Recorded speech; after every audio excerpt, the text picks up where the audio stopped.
In this video, I'm going to show you how to remove age restrictions on Discord. So if you're unable to access certain servers or channels because they're age restricted, just follow these steps. First, completely close the Discord application if it's currently open. Now open your preferred web browser. It's important that you use the Discord website for this process rather than the desktop app. Go to the Discord login page and sign in to your account. Once you're logged in, click on the menu icon in the top left corner if needed. Next, click on the settings icon in the bottom right corner of the page. Now scroll down and select Content and Social.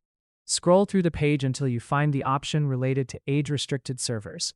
Make sure Allow Access to Age-Restricted Servers is enabled. Once that's turned on, scroll back up to the Content Filtering section. Here you'll see several content and media filtering options. Open each drop-down menu and set the options to show.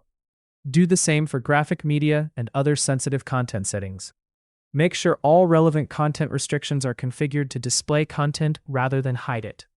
After saving your changes, return to the Discord desktop app or refresh Discord in your browser.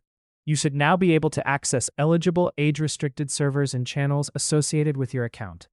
Keep in mind that Discord may still require your account to meet age requirements before certain content becomes available. And that's how to remove age restrictions on Discord. If you found this guide helpful, consider leaving a like and subscribing for more